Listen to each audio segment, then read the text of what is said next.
عليكم ورحمة الله وبركاته مركلة يا مالين كلا يا عشر كلا سود هذا صاحب هذا قالق إيكو حرن بيج كينن نردن رسمي بيج وولالكي نور يوسف أحمد نور ودني ومانتا إلى سعسين دون عشر كيني أفراد سيدا له السعودين وحنوس السعودي إن برامج كيني تحناها أها أو كغفا إدي سنيني عشر رديني استحناها أها أو أسبوع عن قصة أريني حوقة أما إنو سعودي برشا ظهارة cashirkeena waxaan ka soo qaadanay 4 cashir oo ku qaadanay 3 cashir laba cashir oo maalina iyo laba cashir oo aad garanaysaa min maalina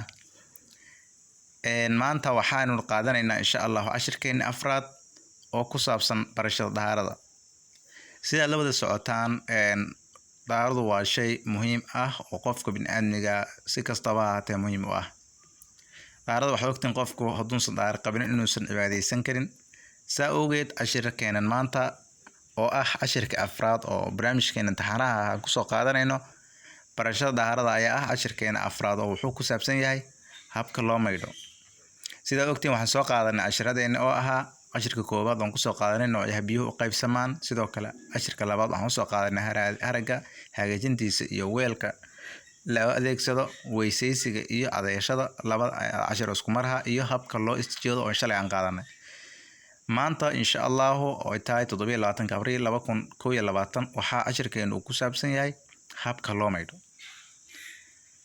waxaan inaga codsanayaa saaxiibayaal haddii cashirkan aad kala socoto YouTube channel-keena inaad subscribe saarto sidoo kale sii share geyso haddii kale aad kala socoto Facebook page-keena aad like iyo follow dhahdo siina share gareyso asxaabtaada la wadaagto fikrad iyo talaadaad heysanaad commentiga noogu reebta aad iyo aad u mahadsantahay waayahay aynu sii gudagalaa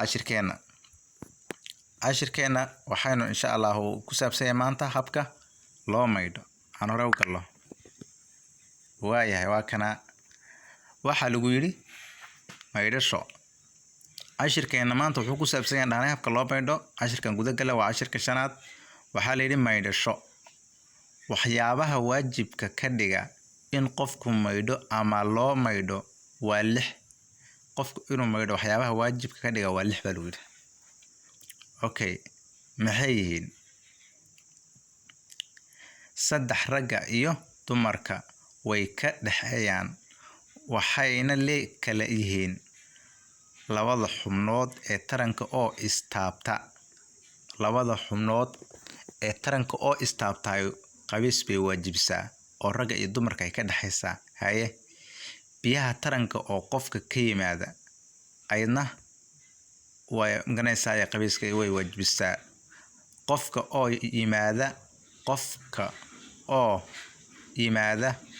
oo dhinta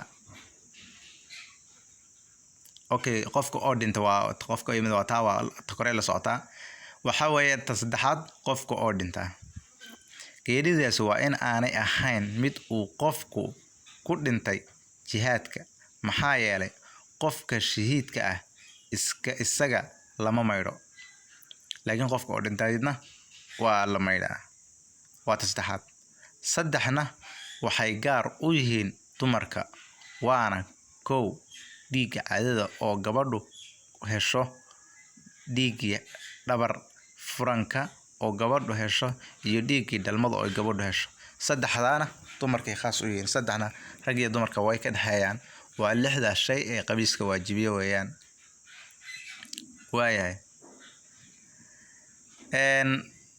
maydhasho adan dib ugu yara laabano oo sharaxaad aan ka sii bixino waxa lagu yiri xadiis ku sugan Bukhari iyo Ibn Majah waxa uu Jaabir ka soo weeriyay rasuulka sallallahu alayhi wasallam in nabigu ku maydhan jiray hal saac kuna weyso qaadan jiray hal muddo xadiiskani wuxuu tilmaamayaa inuu qofku maydhan karo waxa kale oo uu tilmaamayaa oo muhiimada ay leedahay in biyaha la madxiyo qarnigan 21aad culimada ku takhasustay cilmiga biyuhu waxa ay tilmaameen in ay dadku biyo badan isticmaalaan maydhashada taas oo sababta sababta in boqolkiiba 30 biyaha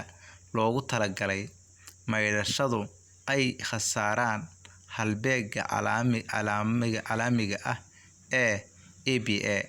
Wuxuu xaddigu intusayaa lagu maydho xawaarihiisu noqdo 2 OPM gallon per minute. Tan oo macnaheedu yahay in haddii qofku maydho muddo 10 minit ah uu isticmaalo 20 galaan oo u dhigma 74 litir ama 1 galaan oo la mid ah 3.7 litir. Haddaba si loo yareeyo xaddiga biyaha ee intaas le'eg waxaa la bilaabay cilmi baadhis badan. Ugu dambeyntii waxaa dhowaan la helay qalab lagu maydho oo biyaha madxiya. Qalabkan oo cabirkiisa laga dhigay 0.17 GPM galaan per minute oo u dhigma 27 litir. Bal u fiirso sida aqoon dhaqaale iyo xirfad loogu bixiyay sidii loo ogaan lahaa xaddiga biyaha ah 1434 sano ka hor ay ku tilmaantay bini'aadamka qaabka ugu wanaagsan ee loo maydhan karo. Haddii aynu xadiiskan ku noqono, nabigeenu sallallahu alayhi wasallam wuxuu tilmaamay in maydhiga ay ku filan tahay 1 saac oo u dhigma 4 litir. waa wax ku dhow aagada 5 litir layda ah. Waad arkaysaa sida tiknoolajiyadda casriga ahi ay weli uga badan tahay xaddiga ay diintu inoo sheegtay. Arrinta muhiimka ah waxa weeye in aynu diinteena hoos u eegno oo aynu aamino in ay ku jirto horumarka adduunyo iyo kan aakhiraba, kana shaqayso sidii aynu ummadaha kale ugu dheeraan lahayn cilmiga tiknoolajiyadda si aan marba wax cusub loo inoogu badowsan. Waayaan hore usii soconna hadda waxaan dib ugu laabanay saaxiibayaal idinkoo raalli ah maydhashada oo sharaxaad waafiina laga siinay. aan hore ugu sii soconno dhiigga dhalmada oo gabadhu hesho ayuu noogu joogay. Waayahay qofka maydhanaya waxaa ku waajib ah 3 shay. Haddii uu qofku ka tago 3dan midkood maydhashadiisii waajibka ahayd umay hirgelin. Okay, maxay yihiin 3da shay? 1. Qofka oo niyeysta maydhashada. 2. Nijaasada jidhka laga nadiifiyo haddii ay wax ku yaalaan. 3. Biyaha oo la gaarsiiyo jidhka oo dhan tin iyo cirib.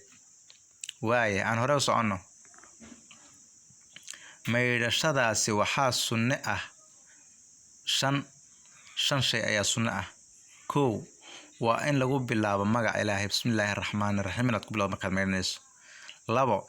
In aanu qofku maydhashada gelin waa in uu weysaysto. 3. Waa in jidhka si fiican gacanta loo marmariyo. 4. Maydhashadu xidhiidhsanaato oo aan jidhku badh qalalin. 5. Dhinaca midigta oo biyaha laga horreysiiyo. Waaye maydhashooyinka sunnaha ahi waa 7 iyo 10. 17 maydhasho ayaa sunno ah. Waaye maxay kala yihiin? Maydhashada maalinta Jimcaha. 2. Maydhashada maalmaha Ciidul Fidriga iyo Ciidul Adxada. 3. Maydhashada maalinta roob doonta la sameynayo. 4. Maydhashada la maydho marka dayaxu madoobaado. 5. Maydhashada la maydho marka cadceedu madoobaato. 6. Maydhashada uu maydho qofka meyd soo maydhay. 7. Maydhashada qofka soo muslima. 8. Maydhashada qofka waalna ee soo miyirsaday. 9. Maydhashada qofka koomada ka soo noqday. Kooma waa marka qofku suuxo ee uu meeriyo miyir beelo. Sagaal, meerashada qofka marka uu xajka xidhanayo. Meerashada gelitaanka magaalada Maka. Meerashada loo maydho istaagidda buurta Carafo. Meerashada la maydho marka loo haydo Mustalifa. Meerashada marka loo soo tuurayo saddexda buurood. Meerashada marka loo soo dawaafayo. Meerashada marka la soo guclaynayo Safa iyo Marwa. Meerashada la maydho marka la soo gelayo magaalada Madiina. Dhammaan asxaabtayda qiimaha qaayaha iyo qadarinta iga mudanow. Maanta waxaa halkaa inoogu eeg cashirkeena afraad ee barashada dahaarada oo rajeynaya inaad wax badan ka faa'iideen.